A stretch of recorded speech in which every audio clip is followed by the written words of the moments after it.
ಮೂರನೇ ಎರಡರ ಸಂಖ್ಯಾಬಲದ ಹತ್ತಿರಕ್ಕೆ ಇವಾಗ NDA ಮೈತ್ರಿಕೂಟ ಬಂದಿರೋದು. ಇದನ್ನು ಕಂಡ ಮೇಲೆ ಕಾಂಗ್ರೆಸ್ನ ಹೊಟ್ಟೆಯಲ್ಲಿ ಕಳವಳ ಶುರುವಾಗದೇ ಇರುತ್ತಾ, ಗಡಿಬಿಡಿ ಶುರುವಾಗದೇ ಇರುತ್ತಾ, ಗ್ಯಾಸ್ ಕ್ರೈಸಿಸ್ ಆಗದೇ ಇರುತ್ತಾ? ಕಾಂಗ್ರೆಸ್ನಲ್ಲಿ ಇವಾಗ ಕಳವಳ ಶುರುವಾಗಿರೋದು ಅಂದರೆ ಒಂದು ರೀತಿಯಾದಂಥ ಭಯದ ವಾತಾವರಣ ಅಂತಲೂ ಹೇಳ್ಬೋದು. ಆದರೆ ನೆಲಕ್ಕೆ ಬಿದ್ದವರು ಮೀಸೆ ಮಣ್ಣಾಯಿತು ಅಂತ ಹೇಳ್ತಾರೆ, ಹೇಳಲ್ಲ. ಈ ದೇಶದಲ್ಲಿ ಬಹಳ ಮುಖ್ಯವಾಗಿ ಪರಿವರ್ತನೆಯನ್ನು ತರುವಂತಹ, ದೀರ್ಘಕಾಲೀನವಾಗಿ ದೇಶಕ್ಕೆ ಒಳಿತನ್ನು ಮಾಡುವಂತಹ ಕಾನೂನುಗಳಿಗೆ ಕಾಂಗ್ರೆಸ್ ಪಾರ್ಟಿ ಯಾಕೆ ಆಸ್ಪದವನ್ನು ಕೊಡದೆ ತೊಡೆ ತಟ್ಟಿ ನಿಂತ್ಕೊಳ್ಳುತ್ತೆ ಅಖಾಡಕ್ಕೆ ಅನ್ನುವಂಥ ಪ್ರಶ್ನೆನೇ ಇವತ್ತು ಎಲ್ಲರನ್ನೂ ಕಾಡ್ತಾ ಇರೋದು.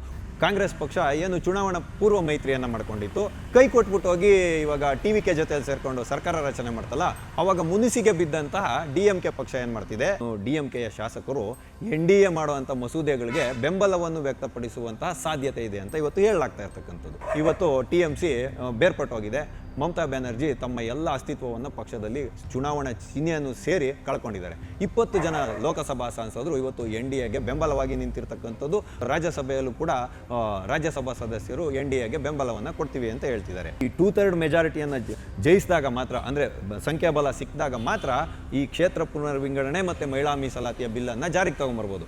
ಬಹುಮುಖ್ಯವಾಗಿ ಇವತ್ತು ದೇಶವನ್ನು ಕಾಡ್ತಾ ಇರುವಂಥ ದೊಡ್ಡ ಸಮಸ್ಯೆ ಯಾವುದು ಅಂತ ಹೇಳಿದ್ರೆ FCRA ಅಂತ, ಕಾಕ್ರೋಚ್ ಜನತಾ ಪಾರ್ಟಿ ಇದೆಯಲ್ಲ, ಇದು ಆಮ್ ಆದ್ಮಿ ಪಾರ್ಟಿಯ ಅಪ್ಡೇಟ್ ವರ್ಷನ್ ಅಂತಾನೆ ನಾವು ಇಟ್ಕೋಬಹುದು. ಪ್ರಕಾಶ್ ರಾಜ್ ಇಂದ ಹಿಡಿದು ಇನ್ನೂ ಹಲವಾರು ಜನ ಏನು ಹಿಂದೂ ವಿರೋಧಿ ಹೇಳಿಕೆಗಳನ್ನ ಕೊಡ್ತಾ ಇದ್ರು, ಆಂದೋಲನಾ ಜೀವಿಗಳು ಎಲ್ಲರೂ ಬಂದು ಅಲ್ಲಿ ವೀಕ್ಷಣೆಯನ್ನು ಮಾಡಿ ಸೋನಮ್ ವಾಂಗ್ಚುಕ್ ಅವರ ಒಂದು ಉಪವಾಸ ಸತ್ಯಾಗ್ರಹವನ್ನು ನಿಲ್ಲಿಸೋ ರೀತಿಯಲ್ಲಿ ನಾವು ಮಾಡ್ತೀವಿ ಅಂತ ಸ್ವತಃ ಅರವಿಂದ್ ಕೇಜ್ರಿವಾಲ್ ಅವರು ಕೂಡ ಹೋಗ್ಬಿಟ್ಟು ಬಂದರು.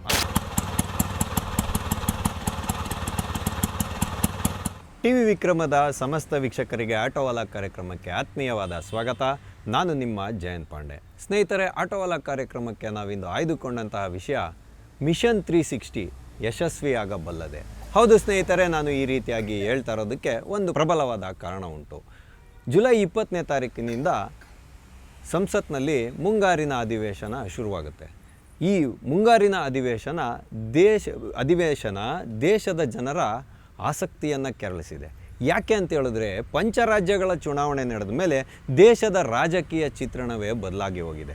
ಇಂಡಿ ಮೈತ್ರಿಕೂಟದಲ್ಲಿರುವಂತಹ ಎಲ್ಲ ಕೆಲವು ವಿಪಕ್ಷಗಳು ಇವತ್ತು NDAಗೆ ಬೆಂಬಲವನ್ನು ಕೊಡೋ ಕಡೆಗೆ ತಮ್ಮ ಮುಖವನ್ನು ಮಾಡಿರ್ತಕ್ಕಂಥದ್ದು ರೋಚಕತೆಯನ್ನು ಕೆರಳಿಸಿದೆ. ಯಾಕಪ್ಪ ಇದು ಹೀಗಾಗ್ತಿದೆ? ಮಿಷನ್ 360 ಅಂದರೆ ಏನು? ಮಿಷನ್ 360 ಯಾಕೆ ಯಶಸ್ವಿ ಆಗುತ್ತಾ ಇಲ್ವಾ ಅನ್ನೋಂಥ ಅನುಮಾನ ವ್ಯಕ್ತ ಆಗ್ತಾ ಇರೋದು, ಏನೆಲ್ಲ ಒಂದು ಬೆಳವಣಿಗೆಗಳು, ಕುತೂಹಲಕಾರಿ ಚರ್ಚೆಗಳು ಸಂಸತ್ನ ಅಧಿವೇಶನದಲ್ಲಿ ನಡೀಬೋದು ಅನ್ನೋಂಥ ಒಂದು ಚಿತ್ರಣವನ್ನು ನಾವು ನೋಡೋಣ. ನೋಡಿ, ಈಗ ಸಂಸತ್ನಲ್ಲಿ ಯಾವುದೇ ಒಂದು ಮಸೂದೆ ಪಾಸಾಗಬೇಕಾದ್ರೆ ಬಹುಮತದ ಅವಶ್ಯಕತೆ ಇರುತ್ತೆ. ಅದೇ ರೀತಿಯಾಗಿ ಸಾಂವಿಧಾನಿಕವಾಗಿ ತಿದ್ದುಪಡಿಗಳನ್ನು ಮಾಡಬೇಕಾದ್ರೆ 3/2 ಬಹುಮತ ಅವಶ್ಯಕವಾಗಿ ಬೇಕು. ಈಗ ಲೋಕಸಭೆಯಲ್ಲಿ 540ರ ಒಂದು ಸಂಖ್ಯಾಬಲ ಇರತಕ್ಕಂಥದ್ದು ಪ್ರಸ್ತುತ. ಇದರಲ್ಲಿ NDA ಮೈತ್ರಿಕೂಟ, BJP ನೇತೃತ್ವದ NDA ಮೈತ್ರಿಕೂಟ 293 ಸಂಖ್ಯಾಬಲವನ್ನು ಹೊಂದಿದೆ. ಆದರೆ ಪಂಚರಾಜ್ಯಗಳ ಚುನಾವಣೆ ಬಳಿಕ ಒಂದು ಬೆಳವಣಿಗೆ ನಡೀತಿದೆ. ಅದೇನಂತ ಹೇಳಿದ್ರೆ, ಇಂಡಿ ಮೈತ್ರಿಕೂಟದಲ್ಲಿ DMK ಮತ್ತು ಕಾಂಗ್ರೆಸ್ ಪಕ್ಷ ಏನು ಚುನಾವಣಾ ಪೂರ್ವ ಮೈತ್ರಿಯನ್ನು ಮಾಡ್ಕೊಂಡಿತ್ತು, ಕೈ ಕೊಟ್ಬಿಟ್ಟು ಹೋಗಿ ಇವಾಗ TVK ಜೊತೆಯಲ್ಲಿ ಸೇರಿಕೊಂಡು ಸರ್ಕಾರ ರಚನೆ ಮಾಡ್ತಲ್ಲ, ಆವಾಗ ಮುನಿಸಿಗೆ ಬಿದ್ದಂತಹ DMK ಪಕ್ಷ ಏನು ಮಾಡ್ತಿದೆ, ನಮಗೆ ಸಪ್ರೇಟ್ ಆದಂಥ ಕುರ್ಚಿ ವ್ಯವಸ್ಥೆಯನ್ನು ಮಾಡಿ ಅಂತ ಹೇಳಿದ್ರು, ನಿಮಗೆಲ್ಲ ಜ್ಞಾಪಕ ಇರ್ಬೋದು.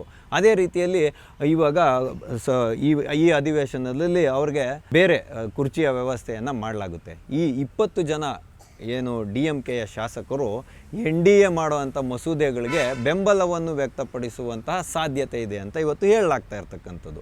ಅದೇ ರೀತಿಯಾಗಿ TMC, ಈ ಅಭಿಷೇಕ್ ಬ್ಯಾನರ್ಜಿಯ ನಡವಳಿಕೆಯಿಂದ ಬೇಸತ್ತಂತಹ ಬಂಡಾಯದಂಥ TMC ಸಂಸದರಿರ್ಬೋದು, ರಾಜ್ಯಸಭಾ ಸದಸ್ಯರಿರ್ಬೋದು, ಶಾಸಕರಿರ್ಬೋದು, ಇವರು ಕೂಡ ಹಲವಾರು ಜನ ರಾಜೀನಾಮೆಯನ್ನು ಕೊಟ್ಟು ಇವಾಗ ಪಕ್ಷದ ಚಿಹ್ನೆ ಸಮೇತ ಸೇರಿ, ಪಕ್ಷದ ಖಜಾನೆಯನ್ನು ಸೇರಿ ಇವತ್ತು TMC ಬೇರ್ಪಟ್ಟೋಗಿದೆ. ಮಮತಾ ಬ್ಯಾನರ್ಜಿ ತಮ್ಮ ಎಲ್ಲ ಅಸ್ತಿತ್ವವನ್ನು ಪಕ್ಷದಲ್ಲಿ ಚುನಾವಣಾ ಚಿಹ್ನೆಯನ್ನು ಸೇರಿ ಕಳ್ಕೊಂಡಿದ್ದಾರೆ. 20 ಜನ ಲೋಕಸಭಾ ಸಂಸದರು ಇವತ್ತು NDAಗೆ ಬೆಂಬಲವಾಗಿ ನಿಂತಿರ್ತಕ್ಕಂಥದ್ದು. ರಾಜ್ಯಸಭೆಯಲ್ಲೂ ಕೂಡ ರಾಜ್ಯಸಭಾ ಸದಸ್ಯರು NDAಗೆ ಬೆಂಬಲವನ್ನು ಕೊಡ್ತೀವಿ ಅಂತ ಹೇಳ್ತಿದ್ದಾರೆ. ಈಗ ಕುತೂಹಲಕಾರಿಯಾದ ವಿಷಯ ಏನು ಅಂದರೆ, ಜಗನ್ಮೋಹನ್ ರೆಡ್ಡಿ ಅವರ YSR ಕಾಂಗ್ರೆಸ್ ಇದೆಯಲ್ಲ, ಅವರ 4 ಜನ ಶಾಸಕರು, ಅದಾದಮೇಲೆ NCP ಶರದ್ ಪವಾರ್ ಅವರ 8 ಜನ ಶಾಸಕರು, ಉದ್ಧವ್ ಠಾಕ್ರೆ ಬಣದ ಶಾಸಕರು ಎಲ್ಲರೂ ಸೇರಿ, ಒಬ್ಬ ಪಕ್ಷೇತರ ಶಾಸಕ, ಎಲ್ಲರೂ ಸೇರಿ ಇವಾಗ ಎನ್ ಡಿ ಎಗೆ ನಾವು ಬೆಂಬಲವನ್ನು ಕೊಡ್ತೀವಿ ಅಂತ ಹೇಳುವಂಥ ಮಾತುಗಳು ಹೊರಗಡೆ ಬರ್ತಿದೆ. ಹಾಗಾಗಿ ಇವಾಗ ಇದು ಕುತೂಹಲವನ್ನು ಕೆರಳಿಸಿರ್ತಕ್ಕಂಥದ್ದು. ಹೇಳಿ ಕೇಳಿ ಈಗ ಬಹು ಚರ್ಚಿತವಾದಂಥ ವಿಷಯ ಏನಪ್ಪ ಅಂತ ಹೇಳಿದ್ರೆ, ಮಹಿಳಾ ಮೀಸಲಾತಿ ಬಿಲ್ಲು ಇವಾಗ ಕ್ಷೇತ್ರ ಪುನರ್ವಿಂಗಡಣೆಯ ವಿಷಯದ ಜೊತೆಯಲ್ಲಿ ಏನು ಬೆಸುಗೆ ಹಾಕೊಂಡ್ಬಿಟ್ಟಿದೆ, ಅದನ್ನು ಇವಾಗ ಜಾರಿಗೆ ತೊಗೊಂಬರೋಕ್ಕೆ ಹೊರಟಿದೆ ಅನ್ನುವಂಥ ಒಂದು ಪ್ರಬಲವಾದ ಅನುಮಾನ ಇವತ್ತು ಎಲ್ಲರಲ್ಲಿ ಇರೋದು. ಯಾಕೆ ಅಂತ ಹೇಳಿದ್ರೆ, ಕಳೆದ ಒಂದು ಅಧಿವೇಶನದಲ್ಲಿ ಈ ಬಿಲ್ಲನ್ನು ಜಾರಿಗೆ ತರೋಕ್ಕೆ ಹೋಗಿ NDA ಮೈತ್ರಿಕೂಟ ಅಂದರೆ BJP ಸರ್ಕಾರ ಮುಜುಗರಕ್ಕೀಡಾಗಿತ್ತು, ಮುಖಭಂಗವನ್ನು ಅನುಭವಿಸ್ತು. 233 ಜನರು ಇದ್ದರು, ಆದರೆ ಇದಕ್ಕೆ ಬೇಕಾಗಿದ್ದು 361 ಸಂಖ್ಯಾಬಲ ಬೇಕಾಗಿತ್ತು. ಆದರೆ NDAಗೆ ಸಿಕ್ಕಿದ್ದು 298. ಅಂದರೆ ಇಲ್ಲಿ 293 ಅಂದರೆ ಇಲ್ಲಿ ಇನ್ನೂ 5 ಜನ ಯಾರೋ ಸಂಸದರು ಬೆಂಬಲವನ್ನು ಕೊಟ್ಟಿದ್ದಾರೆ ಅನ್ನೋದು ಕಂಡು ಬರುತ್ತೆ.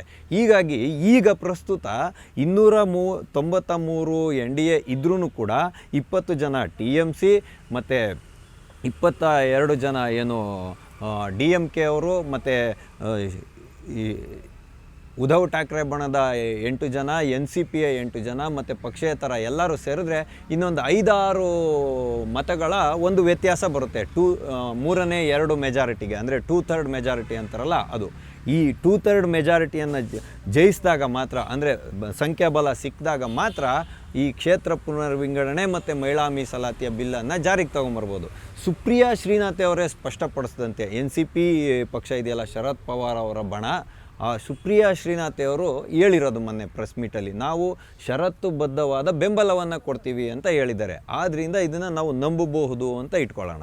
ಇದಾದಮೇಲೆ ಇಷ್ಟೇ ಬಿಲ್ಗಳಿಗೆ ಸುಮ್ಮನೆ ಆಗುತ್ತಾ NDA ಮೈತ್ರಿಕೂಟ ಅಂದರೆ ಅದೂ ಸಾಧ್ಯತೆ ಕಡಿಮೆ ಇದೆ. ಯಾಕೆ ಅಂತ ಹೇಳಿದ್ರೆ, ಈಗ ಸಂಖ್ಯಾಬಲ ಸಿಗುತ್ತೆ ಅನ್ನೋದಾದರೆ ಒನ್ ನೇಷನ್ ಒನ್ ಎಲೆಕ್ಷನ್ ತೊಗೊಬೇಕು. ಯಾಕೆಂದರೆ ಈ ಬಿಲ್ಲನ್ನು ಜಾರಿಗೆ ತೊಗೊಂಬರ್ಬೇಕಾಗುತ್ತೆ. ಮತ್ತು ಬಹುಮುಖ್ಯವಾಗಿ ಇವತ್ತು ದೇಶವನ್ನು ಕಾಡ್ತಾ ಇರುವಂಥ ದೊಡ್ಡ ಸಮಸ್ಯೆ ಯಾವುದು ಅಂತ ಹೇಳಿದ್ರೆ FCRA ಅಂತ, ಅಂದರೆ ಫಾರಿನ್ ಕಾಂಟ್ರಿಬ್ಯೂಷನ್ ರೆಗ್ಯುಲೇಟರಿ ಆ್ಯಕ್ಟ್. ವಿದೇಶಿಯಿಂದ NGOಗಳು ಏನಿರ್ತವೆ, ಸರ್ಕಾರಿಯೇತರ ಸಂಸ್ಥೆಗಳು ಏನಿರ್ತವೆ, ಅವರು ವಿದೇಶದಿಂದ ದೇಣಿಗೆಯನ್ನು ಪಡ್ಕೊಂಡು ಈಗ ನಕ್ಸಲ್ ಚಟುವಟಿಕೆಗಳಿಗಿರ್ಬೋದು, ಮತಾಂತರ ಚಟುವಟಿಕೆಗಳಿಗಿರ್ಬೋದು, ಆಂತರಿಕ ಭದ್ರತೆಗೆ ಭಂಗ ತರುವಂಥ ಪ್ರಯತ್ನಗಳಿಗಿರ್ಬೋದು, ಭಯೋತ್ಪಾದನೆಗಿರ್ಬೋದು, ಈ ರೀತಿಯ ಚಟುವಟಿಕೆಗಳಿಗೇನು ಕೆಲವು NGOಗಳು ಬಳಸ್ತಿದ್ವು, ಅದ್ರ ಮೇಲೆ ನಿಯಂತ್ರಣ ತರೋದಕ್ಕೋಸ್ಕರ FCRA ಕಾಯ್ದೆಯನ್ನು ತೊಗೊಂಬರ್ತಿದ್ದಾರೆ.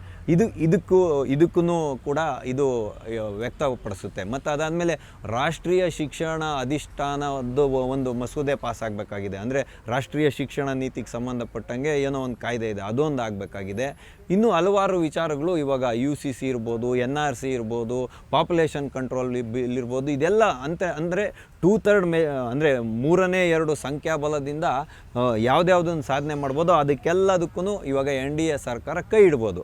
ಅದೇ ರೀತಿಯಾಗಿ ರಾಜ್ಯಸಭಾ ಸದಸ್ಯ ಸಂಖ್ಯಾಬಲದಲ್ಲೂ ಕೂಡ ಇವತ್ತು BJPಗೆ 155 ಗಡಿಯನ್ನು ದಾಟಿರ್ತಕ್ಕಂಥದ್ದು.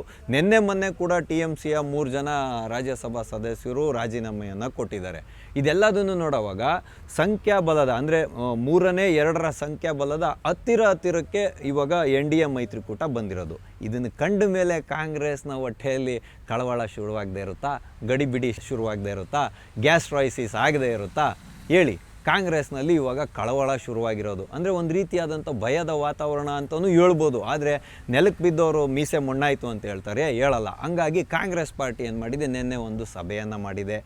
ಈಗ ಏನು ಮುಖ್ಯಮಂತ್ರಿಗಳಾಗಲಿ, ಪ್ರಧಾನಿಗಳಾಗಲಿ, ಮತ್ತು ಯಾರು ಜನಪ್ರತಿನಿಧಿಗಳು ಇರ್ತಾರೆ, ಮೊದಲ ಹಂತದ ಜನಪ್ರತಿನಿಧಿಗಳು 30 ದಿನ ಏನಾನ ಜೈಲು ಶಿಕ್ಷೆಗೆ ಒಳಗಾದರೆ ಅವರ ಒಂದು ಅಧಿಕಾರ ಹೊರಟೋಗುತ್ತೆ ಅನ್ನೋ ಮಸೂದೆಗೆ ನಾವು ವಿರೋಧವನ್ನು ವ್ಯಕ್ತಪಡಿಸಬೇಕು. ಗರೀಬ್ ಕಲ್ಯಾಣ್ ಅನ್ನ ಭಾಗ್ಯ ಯೋಜನೆಗೆ ವಿರೋಧವನ್ನು ವ್ಯಕ್ತಪಡಿಸಬೇಕು. ಮತ್ತು ಇನ್ನೂ ಹಲವಾರು ವಿಚಾರಗಳಿದೆ. ಬೆಲೆ ಏರಿಕೆ ಇರ್ಬೋದು, ಇಂಧನದ ಬೆಲೆಯನ್ನು ಕಡಿಮೆ ಮಾಡೋದಿರ್ಬೋದು, ರಾಮ ಜನ್ಮಭೂಮಿಯಲ್ಲಿ ರಾಮನ ಮಂದಿರದಲ್ಲಿ ನಡೆದಂಥ ಉಂಡಿ ಕಳುವಿನ ವಿಷಯ ಇರ್ಬೋದು, ನೀಟ್ನ ಪ್ರಶ್ನೆ ಪತ್ರಿಕೆಯ ಒಂದು ಸೋರಿಕೆಯ ವಿಷಯವನ್ನು ಇಟ್ಕೊಂಡು ಗದ್ದಲವನ್ನು ಎಬ್ಬರಿಸಲಿಕ್ಕೆ ಕಾಂಗ್ರೆಸ್ ಪಾರ್ಟಿ ಸನ್ನದ್ಧವಾಗಿ ನಿಂತಿದೆ. ಅದರಲ್ಲಿ ಎರಡು ಮಾತಿಲ್ಲ. ಅದಕ್ಕೆ ತಕ್ಕಂತೆ ಕಾಕ್ರೋಚ್ ಜನತಾ ಪಾರ್ಟಿ ಸೋನಮ್ ವಾಂಗ್ಚುಕ್ ಅವರು ಮಾಡ್ತಿದಾರಲ್ಲ ಇವಾಗ ಉಪವಾಸ ಸತ್ಯಾಗ್ರಹ, ಅವರೇ ನೆನ್ನೆ ಸ್ಪಷ್ಟಪಡಿಸಿದ್ದಾರೆ, ನಾನೇನು ಇವತ್ತು ನಾಳೆನೇ ಸತ್ತೋಗಲ್ಲ, 20ನೇ ತಾರೀಕುವರೆಗೂ ಬೇಕಾದ್ರೆ ತಡ್ಕೊಳ್ತೀನಿ. ನಮ್ಮ ವಾಟ್ಸಪ್ ನಂಬರ್ಗೆ ನೀವು ಇದನ್ನು ಮಾಡಿ ಮಿಸ್ ಕಾಲ್ ಕೊಡಿ, ಯಾರ್ಯಾರು ಪಾರ್ಲಿಮೆಂಟ್ ಮಾರ್ಚ್ಗೆ ಭಾಗವಹಿಸ್ತೀರಾ ಅನ್ನೋದನ್ನು ನಾನು ನೋಡಬೇಕು, ಎಷ್ಟು ಜನ ಬರ್ತೀರಾ ಅನ್ನುವಂಥ ಮಾತನ್ನು ಹೇಳಿದ್ದಾರೆ. ಅರವಿಂದ್ ಕೇಜ್ರಿವಾಲ್ ಅವರು ಹೋಗ್ಬಿಟ್ಟು ಬಂದ್ಬಿಟ್ರು. ಅಂದರೆ ಈ ಕಾಕ್ರೋಚ್ ಜನತಾ ಪಾರ್ಟಿ ಏನು ಮಾಡ್ತಾ ಇದೆ ಅಂತ ಹೇಳಿದ್ರೆ, ಈ ಹಳೇ ಕಾಲದ ಹಳೆ ತಲೆಮಾರಿದ್ದು ಇತ್ತಲ್ಲ ಇವಾಗ ಕಾಕ್ರೋಚ್ ಅಂದರೆ ಇವಾಗ ಆಮ್ ಆದ್ಮಿ ಪಾರ್ಟಿಯ ಒಂದು ಮುಂದುವರೆದ ತಲೆಮಾರಿನ ಭಾಗ ಅಂತಲೇ ಇಟ್ಕೊಬೋದು ಈ ಕಾಕ್ರೋಚ್ CJP ಪಾರ್ಟಿನ. ಅಂದರೆ ಕಾಕ್ರೋಚ್ ಜನತಾ ಪಾರ್ಟಿ ಇದೆಯಲ್ಲ, ಇದು ಆಮ್ ಆದ್ಮಿ ಪಾರ್ಟಿಯ ಒಂದು ಮುಂದುವರೆದ ಒಂದು ಮಾದರಿ ಇದು. ಅಂದರೆ ಅಪ್ಡೇಟ್ ವರ್ಷನ್ ಅಂತಲೇ ನಾವು ಇಟ್ಕೋಬೋದು. ಹಾಗಾಗಿ ಪ್ರಕಾಶ್ ರಾಜಿಂದ ಹಿಡಿದು ಇನ್ನೂ ಹಲವಾರು ಜನ, ಆ ದಹಿಯಾ ಅಂತ ಒಬ್ಬ ಇದ್ದಾರೆ, ಈ ಕುನಾಲ್ ಅಂತ ಯಾರೋ ಒಬ್ಬ ವ್ಯಕ್ತಿ, ಇವರೆಲ್ಲ ಏನು ಹಿಂದೂ ವಿರೋಧಿ ಹೇಳಿಕೆಗಳನ್ನ ಕೊಡ್ತಾಯಿದ್ರು, ಆಂದೋಲನಾ ಜೀವಿಗಳು ಎಲ್ಲರೂ ಬಂದು ಅಲ್ಲಿ ವೀಕ್ಷಣೆಯನ್ನು ಮಾಡಿ ಸೋನಮ್ ವಾಂಗ್ಚುಕ್ ಅವರ ಒಂದು ಉಪವಾಸ ಸತ್ಯಾಗ್ರಹವನ್ನು ನಿಲ್ಲಿಸೋ ರೀತಿಯಲ್ಲಿ ನಾವು ಮಾಡ್ತೀವಿ ಅಂತ ಸ್ವತಃ ಅರವಿಂದ್ ಕೇಜ್ರಿವಾಲ್ ಅವರು ಕೂಡ ಹೋಗ್ಬಿಟ್ಟು ಬಂದರು. ಅಂದರೆ ಕಾಕ್ರೋಚ್ ಜನತಾ ಪಾರ್ಟಿ ಏನು ಮಾಡ್ತಿದೆ ಅಂತ ಹೇಳಿದ್ರೆ, ತಾನು ರಾಜಕೀಯ ಪಕ್ಷವಲ್ಲ, ರಾಜಕೀಯವಾದಂಥ ಆಂದೋಲನ ಅಲ್ಲ ಇದು. ಹಾಗಾಗಿ ಇವಾಗ ನಾವು ಸಂಸತ್ತೊಳಗಡೆ ಹೋಗಿ ವಿಷಯವನ್ನು ರೈಸ್ ಮಾಡೋಕ್ಕಾಗಲ್ಲ, ಧ್ವನಿಯನ್ನು ಎತ್ತಕ್ಕಾಗಲ್ಲ. ಹಾಗಾಗಿ ಏನು ಮಾಡ್ತಾಯಿದ್ದೀವಿ ನಾವು, ಬೆಳ್ಳಿ ತಟ್ಟೆಯಲ್ಲಿ ಇಟ್ಬಿಟ್ಟು ರಾಜಕೀಯ ಪಕ್ಷಗಳಿಗೆ ಇದನ್ನು ಕೊಟ್ಬಿಡ್ತೀವಿ ಅಂತ. ಡಿಂಪಲ್ ಯಾದವ್ ಕೂಡ ಹೋಗಿದ್ರು. ಅಂದರೆ ಸಮಾಜವಾದಿ ಪಾರ್ಟಿಯವರ ಇದಾರಲ್ಲ ನಮ್ಮ ಅಖಿಲೇಶ್ ಯಾದವ್ ಅವರ ಪತ್ನಿ ಕೂಡ ಅಲ್ಲಿಗೆ ಹೋಗ್ಬಿಟ್ಟು ಬಂದಿದ್ದಾರೆ. ಹಂಗಾಗಿ ಇದನ್ನು ವಿಪಕ್ಷಗಳಿಗೆ ಹಸ್ತಾಂತರ ಮಾಡುವಂಥ ಪ್ರಕ್ರಿಯೆಗೆ ಕಾಕ್ರೋಚ್ ಜನತಾ ಪಾರ್ಟಿ ಮುಂದಾಗಿರೋದು ಕೂಡ ಸ್ಪಷ್ಟ. ಇದಾದಮೇಲೆ ನ್ಯಾಯವಾದಿಗಳ ಒಂದು ಇದನ್ನು ಮಾಡೋದು, ಅಂದರೆ ನ್ಯಾಯವಾದಿಗಳನ್ನ ಉಚ್ಚಾಟನೆ ಮಾಡುವಂಥ ವಿಧೇಯಕಕ್ಕೂ ಕೂಡ ಚರ್ಚೆಗಳು ನಡೆಯುವಂಥ ಸಾಧ್ಯತೆ ಇದೆ ಈಗಿನ ಒಂದು ಮುಂಗಾರು ಅಧಿವೇಶನದಲ್ಲಿ. ಇದೆಲ್ಲದರ ಮಧ್ಯೆ ಇವತ್ತು ಅಂದರೆ 17ನೇ ತಾರೀಕು ಸಾಯಂಕಾಲ ರಾಜನಾಥ್ ಸಿಂಗ್ ಅವರ ನೇತೃತ್ವದಲ್ಲಿ ಈ ಎಲ್ಲದಕ್ಕೂ ಏನು ಇವರು ಇವಾಗ ಗದ್ದಲವನ್ನು ಎಬ್ಬರಿಸ್ತಾರೆ, ಅದಕ್ಕೆ ಪ್ರತಿತಂತ್ರವಾಗಿ ಏನನ್ನು ಮಾಡಬೇಕು, ಇನ್ನು ಸಂಖ್ಯಾಬಲಕ್ಕೆ ಹತ್ತಿರ ಇರುವಂಥ ಮತಗಳನ್ನು ಪಡೀಲಿಕ್ಕೆ ಏನು ಮಾಡಬೇಕು, ಅಂದರೆ 3/2 ಬಹುಮತಕ್ಕೆ ಹತ್ರ ಅಂದರೆ ಒಂದು 5-6 ಮತಗಳ ಒಂದು ಅವಶ್ಯಕತೆ ಎದುರಾಗುತ್ತೆ. ರಾಜ್ಯಸಭೆಯಲ್ಲೂ ಅಷ್ಟೇ, ಲೋಕಸಭೆಯಲ್ಲೂ ಅಷ್ಟೇ. ಇದನ್ನು ನಾವು ಪಡ್ಕೊಳೋದಕ್ಕೆ ಏನು ಮಾಡಬೇಕು ಮತ್ತು ಪ್ರತಿತಂತ್ರಗಳು ಉತ್ತರಗಳನ್ನು ಕೊಡಲಿಕ್ಕೆ ಯಾವ ರೀತಿಯಾಗಿ ಸಿದ್ಧತೆಗಳನ್ನು ಮಾಡ್ಕೊಬೇಕು ಅನ್ನೋದರಲ್ಲಿ NDA ತೊಡಗಿದೆ.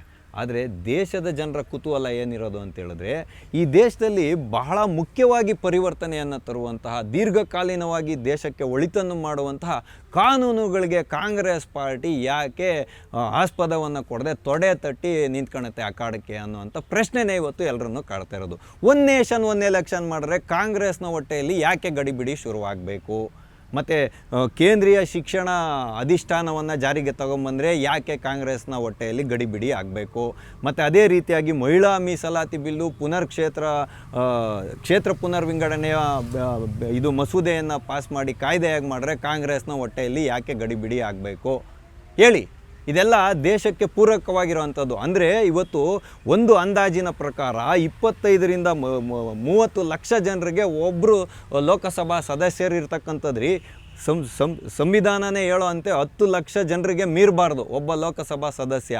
ಅದನ್ನು ದೃಷ್ಟಿಕೋನದಲ್ಲಿ ಇಟ್ಕೊಂಡೇ ನರೇಂದ್ರ ಮೋದಿಯವರು ಸೆಂಟ್ರಲ್ ವಿಸ್ಟಾವನ್ನು ಕಟ್ಟಿದ್ದು, ಹೊಸ ಸೆಂಟ್ರಲ್ ವಿಸ್ಟಾವನ್ನು ಕಟ್ಟಿ ಅಲ್ಲಿ 850 ಜನರಿಗೆ ಆಸನದ ವ್ಯವಸ್ಥೆಯನ್ನು ಮಾಡಿ ಎಲ್ಲ ಒಂದು AI ತಂತ್ರಜ್ಞಾನ ಆಧಾರಿತವಾಗಿ ಇವತ್ತು ಸಂಸತ್ನಲ್ಲಿ ಅಧಿವೇಶನಗಳನ್ನು ನಡೆಸ್ತಿರ್ತಕ್ಕಂಥದ್ದು.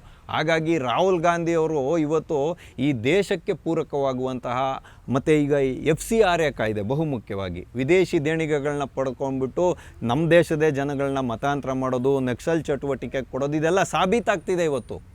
ಆಂತರಿಕ ದಂಗೆಗಳಿಗೆ ಪ್ರೇರಣೆ ಕೊಡ್ತಕ್ಕಂಥದ್ದು, ಸರ್ಕಾರ ಮಾಡುವಂಥ ಯೋಜನೆಗಳಿಗೆ ವಿಳಂಬ ಮಾಡೋದಕ್ಕೆ ಈ ದುಡ್ಡುಗಳನ್ನು ಬಳಸ್ತಕ್ಕಂಥದ್ದು, ರಸ್ತೆಯಲ್ಲಿ ಪ್ರತಿಭಟನೆಗಳು ಮಾಡೋದಕ್ಕೆ ಬಳಸ್ತಕ್ಕಂಥದ್ದಕ್ಕೆಲ್ಲ ಉಪಯೋಗ ಆಗ್ತಿದೆ. FCRA ಅಂದರೆ ವಿದೇಶಿ ದೇಣಿಗೆಗಳು.